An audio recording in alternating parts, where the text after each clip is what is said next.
Hi and welcome to another adventure with Exploring with Em and Stu. And today we are here in North Wales and we're going to be travelling on the Ffestiniog Railway. The trip that we've chosen to do is called the Mountain Spirit. It runs from the harbour here at Porthmadog and it goes all the way up to Blaenau Ffestiniog. It's about a 13.5-mile trip up there and then the same back. Same back, yeah. I think it lasts about 3 hours. About 3 hours, because I think we go to the furthest point. I think they stop off there for 40 minutes so you can have a little mooch round. Yeah, that's what we're hoping. And then we Bring come us back again. So quite excited. Never been on a steam train in North Wales before. No, so looking brilliant. forward to it. Anyway, our train will be here soon, so let's get going. So opened by the Ffestiniog Railway Company, it's actually the oldest surviving railway company in the world, having always stayed independent. Constructed in 1836, this line was built to transport slate from the quarries around Blaenau Ffestiniog and all the way down to the harbour here at Porthmadog.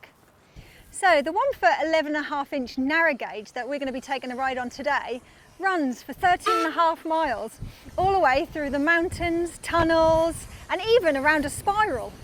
Nice bit of introduction there from Emma as normal. Yeah, it's not going to be too history rich, this particular video, because we're just here to have a bit of fun. We are. But we're quite lucky today because it's a lovely sunny day, so we're really hoping for some beautiful views of the Snowdonia Mountains, which I think this sort of passes through the south of. And like I said, we've got a tunnel, I think, to go through. We've got some lovely reservoirs and lakes to pass by. And we've even got like a spiral, which I think is the only one in something like Great Britain, I believe. So yeah, it should be beautiful, shouldn't it? It should be really nice today. So our next time that we're going to put the camera on is when we're getting on the train, when we're sitting on the train, when we're going through the tunnels, and we'll go through the whole thing with you as we're going along. So this is a vlog today. We haven't got long. No, we haven't, so until our train comes along. We better make sure we've got our tickets and get going. Let's go.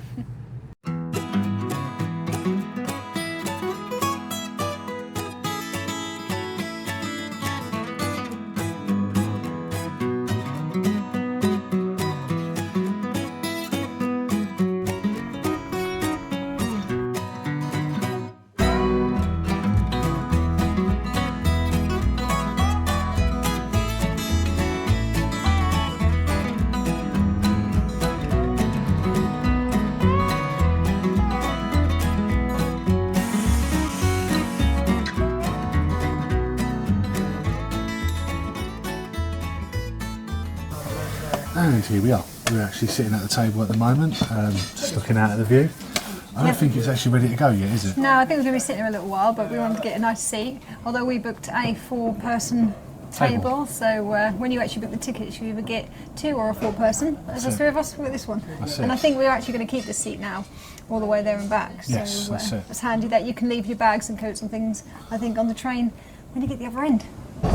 And we're off. We're off now, aren't we? Literally just going across the sea wall at the moment. We've just well, it's called the Cob, for technical terms. I believe it's a man-made sort of feature that runs along the reservoir and reclaimed lots of the land, apparently. So we were just told by the very informative guide on here. Yeah. Gives you a little bit of information about the history of the line, which is quite helpful if you arrive and don't know much.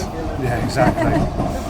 But we are going to carry on now. We've got plenty to see, plenty of scenery to show. So we'll get back to you.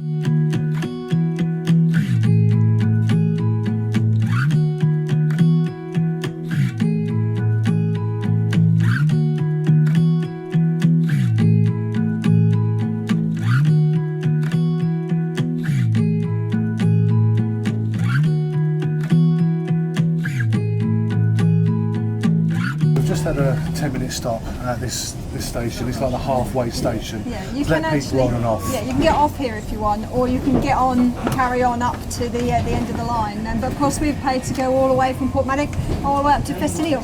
So I think how long has it been here? About half an hour, I think, so far the journey, and we're climbing up through the mountains now. Now you've got to remember that originally, when this line was opened, it was a gravity railway. So it was horse-drawn all the way up from Porthmadog, all the way up to the quarries, Yeah. And then it loaded up its wagons there with all the slate, and then basically pushed it down. It just, they just gave it a push, and all on its own gravity headed back down towards the dock, which is quite amazing, really, when you think about it. Obviously, they had a brake van just to control the speed, but they got down to the docks, unloading it, and it was shipped all over the world. Yeah, literally, but that's just quite incredible to think that they didn't even have any engines back in sort of 1836 when the line was opened. But of course, they did eventually, because it was taking like 7 or 8 hours to take that journey. And as the railways, or the slate mines, really kicked off in the 1860s, they had so much more slate to be bringing down here. Sure. And they needed bigger wagons as well. I think they were like 80 wagons long, some of these trains. So they introduced obviously the steam trains, but there you go. But like I said, we're about halfway now. Yeah. So just admiring the beautiful mountains. We're getting really high now. My ears keep popping as well. Yeah. But it is a great train journey. Would suggest it to anybody. I think we paid £46 each for this. Yeah, £46 for adults, and children are like £3 for children. So if you want to, parents, put your child on the train. Cost you £3. Send it up the hill. No, I don't think you can do that. But look at these views that we've got behind us. Look. Absolutely stunning. Again, unfortunately, this is what I was trying to say to Emma the other day. Cameras just see a flat view.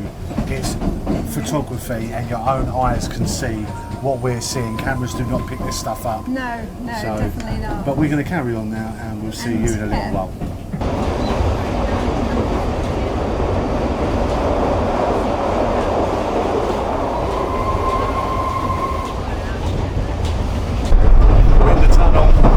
Hear us probably, because they've got our mics on. Here's the little tunnel just after the station, and next I believe we've got a spiral. Oh gosh, look, it's all steamed up. That must have been like really hot or cold in there, I imagine. I know. Right, so we just literally got off at the station at Blaenau Ffestiniog, or Blaenau, depending on how you want to pronounce that. Yeah, I ain't got a clue. And we get to have about 50 minutes here to have a quick run around the town. It's not a very big town. No. Of course, you can have all sorts of adventures if you want to go looking around the quarries, but sadly we haven't got time for that. No. But it's quite an amazing village, this, isn't it? We're surrounded by the quarries. Obviously, that's why the railway originally came here. Yeah, exactly, yeah. It is really good here. I mean, the atmosphere is great. I mean, the other day when me and Emma came into the mountains, and it was absolutely hammering down with rain. And we've now come back up into the mountains. It's not hammering down the rain, but the clouds are setting in, and I can see it in a distance, and I will be showing you that in a minute. It's clouding over quite badly, but when we go back down the mountain, it'll be sunshine. It's been about 23 degrees. Up here, it's probably about 18. Yeah, it can be a completely different climate depending on which part of the mountain you're on. It's quite incredible how it catches you out up here in Wales, which I'm sure you know if you live it. Yeah.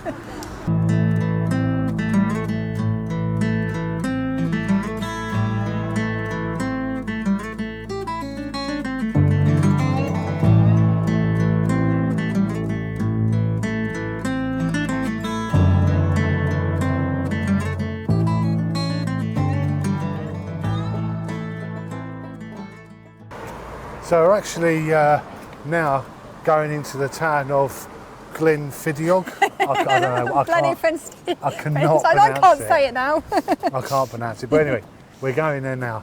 And it is a really nice little pretty town actually. Full of like the quarries at the background and you the can little tell town. This is a mining town, can't you? Oh yeah, 100%. Very sort of stereotypical of a quarry mine town. Yeah, it is. But obviously a quiet quarry mine town with a co-op. Always got to have a co-op and a Morrison's. Yeah, made of slate. So we're going to carry on having a look. We'll show you a few sites and see how we get on from there. So in 1865, this railway line actually started carrying passengers.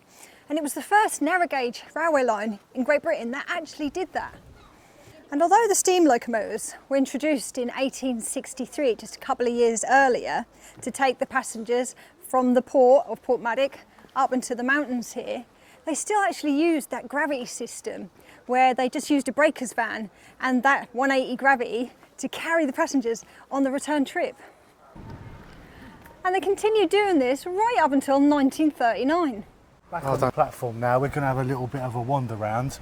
As you can see, the train has docked, but we're going to have a look in the souvenir shop. Yeah, we'll have a look at the gift shop. They've got a bit of a station here. I think it could be maybe the original. I don't know. We'll have a little look. It certainly looks original. We'll have a little look around. We've also got sort of the main standard gauge railway line. Yeah, just over here. I'm assuming it's like a network rail thing, so obviously don't get confused with the two. But one's big, one's small. Yeah, it's quite nice. Some nice little features here to see. So yeah.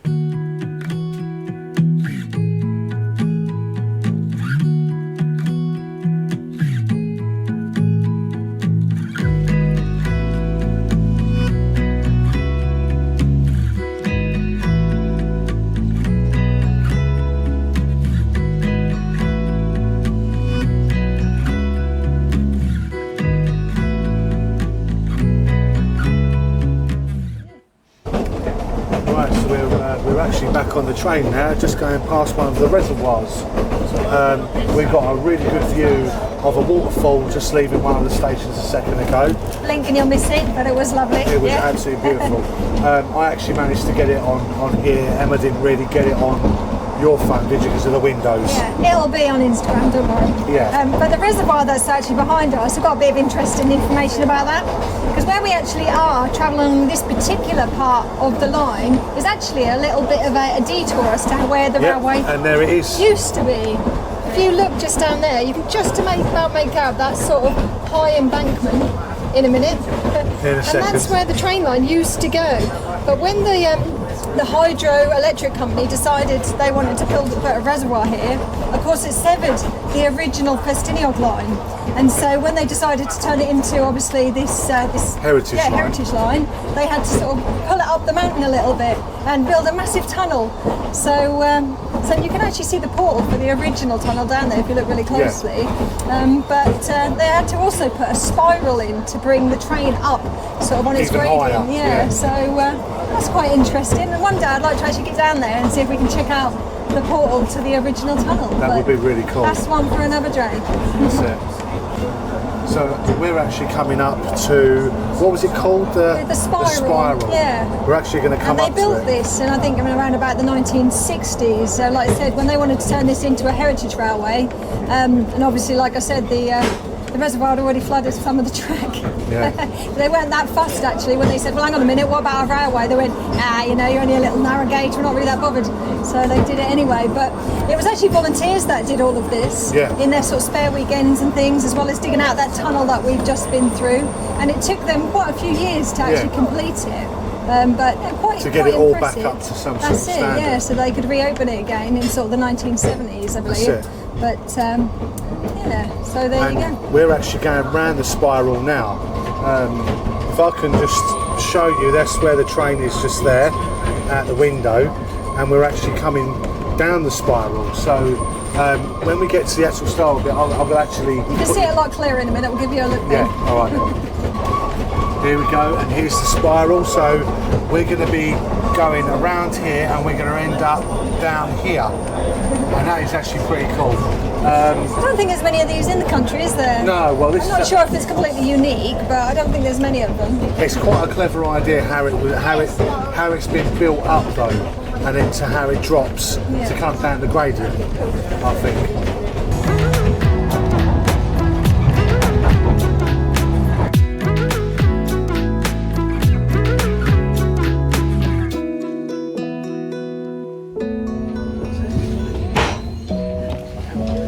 Now we're back at Port Maddock again. That's it, yeah. It's been a hell of a train journey. It's actually been quite inspiring, actually, isn't it? It is, the views and the depths. I mean, literally, you're on a cliff edge. Well, yeah, it makes you wonder if there are concerns about any sort of derailing, because if there was, then you ain't coming back from that one. Yeah, exactly. But no, this is probably the most beautiful railway I think I've ever been on. Yeah, definitely. Absolutely. And I'd definitely recommend taking the one that we took, which went all the way up to Blaenau Ffestiniog, definitely, because you not only did you get to see the woodland part of it, but then you got to see those beautiful views over the mountain, just like I'm sure they would have done sort of all those years ago when they originally opened the line. Now, of course, back to a little bit of history about the line. They carried on with passengers on this line right up until the outbreak, I think, of World War II. Of course, And then the last Slate train actually ran on this line in 1946. 1946. Yeah, but then it wasn't closed for long, because as you can see, the story didn't end. No. In the 1950s, it was taken over by a group of enthusiasts Yep. who put obviously a lot of hard work into it, and getting it up and running, and 70 years later, it's still here, going. still going. And it goes not only up to where we went to, but you can also get it all out to Carnarvon, all different routes depending on your budget and everything. So it's been good. Definitely. The history's fantastic, and the guard on here who goes up and down the train, he actually gives you a bit of history as you're going around. It's really nice, as well as refreshments. So if you've forgotten your lunch, you can get some snacks on there. It's relatively really good pricing. It is reasonable, yeah. Very so much that's so. good to know. Anyway, if you like the video, please like and subscribe. It's been helping to build our channel recently. Absolutely, yeah, and don't forget we've also got a Patreon which you can join if you want to see a little bit extra of us up here in Wales. All the information below, as well as all our usual social media bits and pieces. That's it. But anyway, here from Portmadog on the Ffestiniog Railway, we hope you've enjoyed watching. Thanks as always. Bye bye. Bye bye.